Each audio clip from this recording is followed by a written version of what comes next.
Like I said, Wes Cates here made some time to come in. Are you missing it yet? Being on the radio, the Rider season. You can be honest with us. I'm a busy man. I'm working. I wasn't thinking a whole lot about it, to be honest. But I like to get on the air and talk a little stuff about what I would have done had I still been playing. You know, it's fun to talk about what the guys are doing now and not have to actually go out and back it up and show. I love that you start. I love that you start there. So let's start with AJ Ouellette, down 25 pounds. Not easy to do. I can contest. So that's him right before this 9-week challenge. As a running back, he's Wes, poking out right there. He's trying to make it look worse. That's all right. Than it Hey, is. don't worry about it. So now he's 200, and then this is what he looks like. A lot of people have seen the videos. What's your take as a running back on this? Some of that's water weight, first of all. No, I mean, I think it's good. Anytime you I mean, he is cut down, like leaned up for the photo before and after. Like, he probably would put on a little bit of, you know what I mean, weight if he actually didn't dehydrate for that shot. A little oiled up there. Look, I ain't hating. No. Harry's a fitness guy too. He knows exactly what you're talking about. No love. Yeah, no. But at the end of the day, anytime you refocus and try to figure out a way to get better, I commend him on that. Now, is it going to really translate on the field? I'd say he's probably going to feel a little better moving around, feel a little lighter, but are the fast twitch muscles, is he going to really gain a whole bunch of speed? I don't know. I mean, he will probably have a little bit better lateral movement, but is he going to be able to run through guys the same? The one sport that weight matters in the most, I think, is football. And if you can be 10 pounds, 15 pounds heavier and still move the same, then I would rather have that weight on me than to cut down. Now, maybe he'll get out into the passing game a little more and that sort of thing. But I just want to see him be healthy. The last 2 seasons, he's been limping around the hip. I don't know what it's been, but he's been dealing with some injuries. So if that transformation also helped with his injuries, then I'm all for it.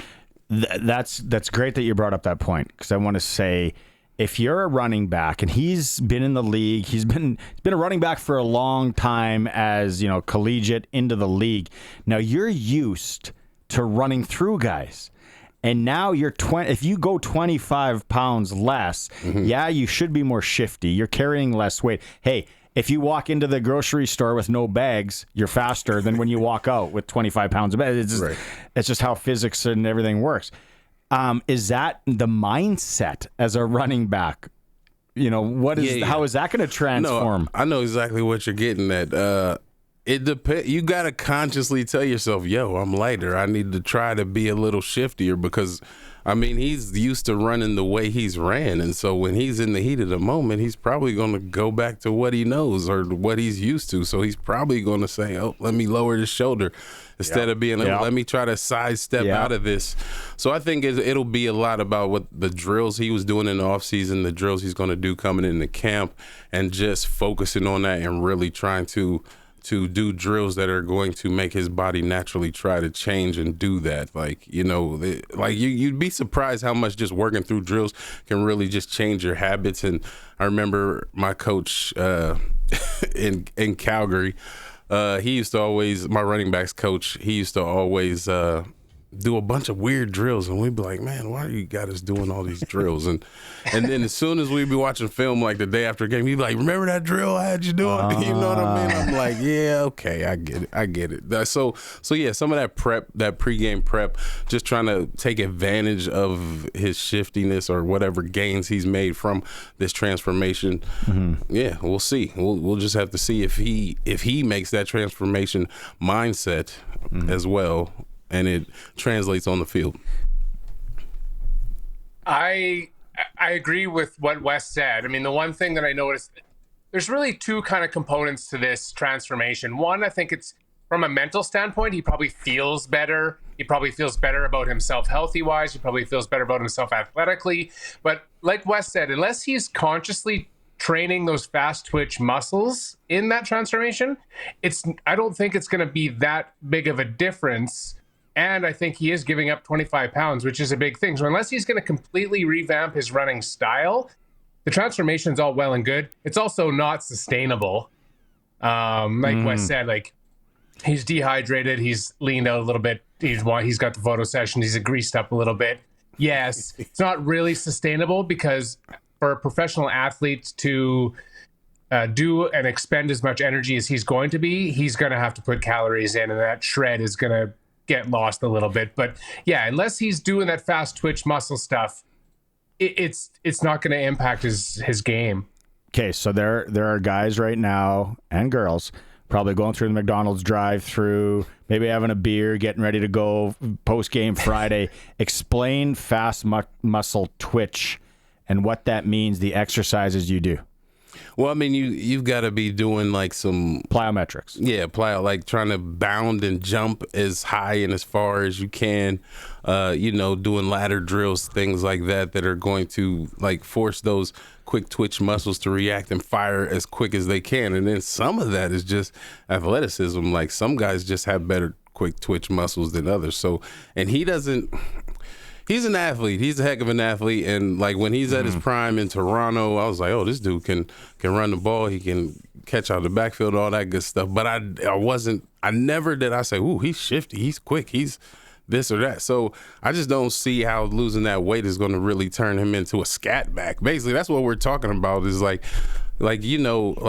let's talk about Kenton Keith, all the Rider fans out there. Kenton Keith's like a 200-pound, 5'10" to 6 foot, and I used to watch him when I was just getting into the league. Like, that dude is fast as heck to be a 200-pound guy. Most guys that move like that are like 180, 185. It's harder. I forgot he was that heavy. Yeah, because he seemed like 180. Yeah, he moves better, but he was listed at 200, 205. Maybe he lost a little bit of that weight or whatever. But anyway, he is a bigger guy to be as quick as he is. Like, AJ Ouellette is not ever going to be as quick as Kenton Keith. I don't care what type of training he does. So the fact that he's lost some weight that is definitely going to help with the injury issues that he's had. But outside of that, I don't know how it's going to make his game better. We just have to see. The proof is going to be in the pudding. Once he gets out there on the field and starts moving around, if we see some shiftiness out of him, we see some speed out of him that we didn't see before, then we can be like, oh, okay. See, he needs a little bit of pudding. Exactly. And just to kind of hammer home the point, like imagine if you took Jerome Bettis back in the day and all of a sudden he came into camp and he lost 40 pounds. He's not all of a sudden going to become a totally different running back because unless he's consciously working on speed and changing his game, he's going to be the same guy. He's just going to be a little lighter. So it's kind of the same thing. Unless Ouellette is totally dedicating himself to changing his running style, which I don't think he is in 9 weeks, then it's more, I think it more has to do with preservation of his body, like Wes said, helping with the injuries, that kind of thing, more than anything. Yeah. No, and still a long ways away, right? He did this 9-week challenge to give people context, 9-week challenge at his gym, some of his buddies and him, they rallied in, they did it. So maybe now he's at Raising Cane's and he's at Chick-fil-A and he's like saying, all right, now I got to get this stuff back on and then go and run. The other thing, Wes, take us inside the mind of the players right now that were part of this last year. And now you're going out and you're seeing veteran offensive linemen, defensive linemen, receivers, running back, come in, quarterbacks, come in because they believe in what's happening here in Saskatchewan. Yeah, I think it clearly has a lot to do with Corey Mason and the staff that he's built around him. I mean, he clearly has a good reputation with the players around the league. That's the only way guys are, because this is going to be my boss, right? So you got to kind of, if you're clamoring to get there, you got to like the boss, that sort of thing. So I think it bodes well for the Rider fans, riders in general, and the type of opportunities they're going to have to be a contender, but it's still got to come together. Like, I've been on plenty of teams, and you never know when you're on that championship team. You kind of have a feeling like, it felt pretty good in 07, but you never really know. But it is obvious when you're not on a good team. So I would say that's not going to be a problem that the Riders are having, right? Mm-hmm. Like I remember, long story short, when in 2011, my last season, I remember coming home from camp one day and telling my wife, like, we're not going to be good this year. I could just tell. Like, we just were too young. That's the honesty we like on the cage, buddy. 100%. The guys were running around, not really picking stuff up quick enough, and you're like, this ain't going to go It's well. like people that go to work. People get a new job, and then they go into that place after an interview, and they go, this ain't going to be good. Yeah, I do have one question about AJ though.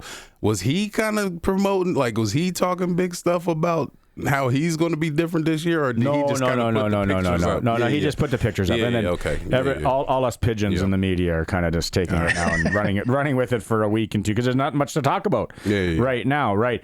Are there any moves that the Riders have made this offseason that kind of really interest you?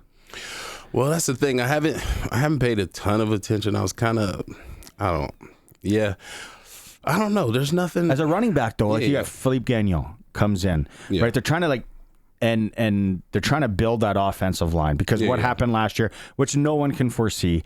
You don't think that happens again, that many injuries where you got defensive guys coming to play, all that. But they're I don't want to say they're learning from their mistakes. Yeah. They're learning and they know, okay, we're going to need this, we're going to need that. Yeah, I think the most important thing on any professional football team is the offensive line. So I would say if you don't have a solid O-line with, I would say, one or two solid backups that can play multiple positions or at least have guys that can move around a little bit so you can kind of play with the pieces a bit, then you're probably not going to have a successful season because you need to keep your quarterbacks upright and give them time, and then you need to be able to open some holes so that you can get first downs late in the game when you got to possess the ball. So I would say just the struggles that the Riders have had at the offensive line over the years have definitely hurt their chances of being a championship team. But the fact that we're starting to, I forget, what was it, about week 12 last year when they actually finally had like a full complete O-line that they had expected, So once and I think that you're right. They learn from their mistakes, so they're not going to be short at O-line. And they're trying to make sure they have some vets that are going to, just make them solid at that position. And as the trenches go, the team goes, I would say. Harry, before you go, Wes Cates is here to start the show. SportsCage, Prairie Land Rentals text line, 306-936-6262. Do you have any questions for Wes? Ask him. He's right here for another few minutes. If you have any questions on how things have gone, Harry, back over to you. Wes, you kind of touched on it. I think what the sentiment that's kind of been prevalent with all the free agents and the people wanting to come to Saskatchewan is the Corey Mace factor and just how the culture that they're changing. Is this something that if it does prove to be successful, that other teams, is this going to be the new trend where teams are going to try to replicate it, or is this kind of nothing new? It's just Saskatchewan's just managed to catch lightning in a bottle. Yeah, I think Saskatchewan's kind of just gotten lucky, caught lightning in a bottle. I mean, it was clear that something was going on when he was over in Toronto, right? Their defense was playing great. They got that championship before he came over. And then you never know how a coach is going to. I've always thought it's easier to be a head coach when you've played because players usually just give you the benefit of the doubt. Like, he understands me because he played. So got over that hurdle. Then he's a bigger guy. He's got a bit of a bravado to him. So, just that bit of, I don't need to try to be intimidating. I've already, players are going to think twice about calling him out or trying to stand up to him because of that. So he kind of gets an easy way in just off of that. But then you get to know him. He's great in the community. He's cool with the players. The times I've interacted with him, I'm like, man, I wouldn't mind working with this guy. You know what I mean? That sort of thing. So I think he's just a generally great dude who has played the game, has some athleticism about him, so he understands what his players are going through, and that all comes together to make him understand how to create a good environment for guys to be at their best. I loved the last time we had him on. He was growing out the flow. A little longer up top. It looked good. Then he said he was cutting it. I wanted to ask you this. As a guy that's played college, all back there, we bring in a guy, Wayne Ruby, we call him Ruby Tuesday, Wayne Ruby Jr. as a receiver. and I did not know the Ohio Athletic Conference Receiver of the Year.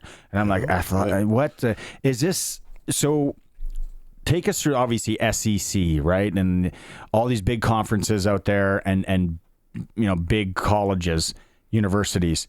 When you bring in a guy like this, are these kind of those little hidden gems, diamond in the rough guys that a quality scouting staff kind of see something in? Mount Union, that's always been like a Division III powerhouse. So like they've always gotten Division I caliber type of guys that end up going there.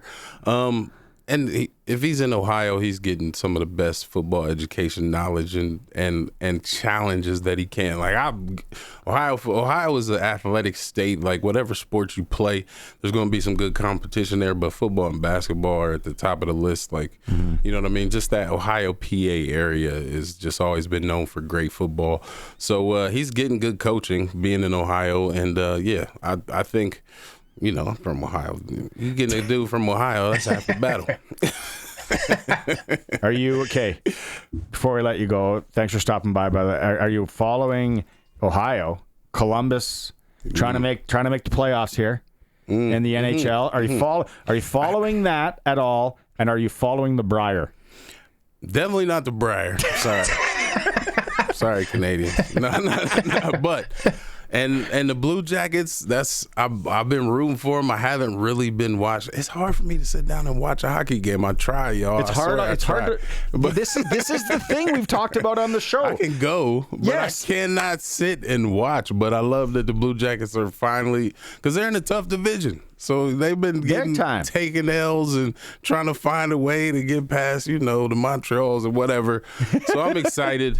I'm excited for them. I'm happy for them. But, now you're going to make me, now I got to tune back in and follow so I can talk trash and know guys' names once the playoffs start. Sillinger from Regina is on the team. Cole Sillinger. But no, it's true. And we've talked about this. And if you spend a lot of time in the States, they love hockey. Mm-hmm. It's not that Americans don't love hockey.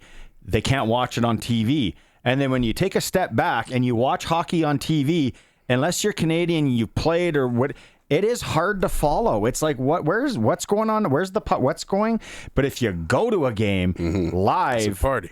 Oh, everybody talks about. Did you see them play the outdoor game at the Horseshoe at the Ohio State?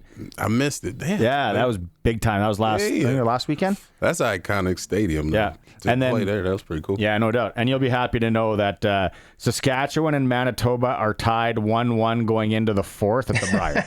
So when you leave here, wherever you're going to watch curling, Wes, it's tied. 1-1. I'm going to get my schooner and go sit down. You know what it's all about. Thanks so much for coming in, man. No problem, man. Appreciate it. We love it. We love it. That's our guy on the Rider pregame show, postgame show, Wes Cates, former Saskatchewan Roughrider, giving us some love here. It is the SportsCage.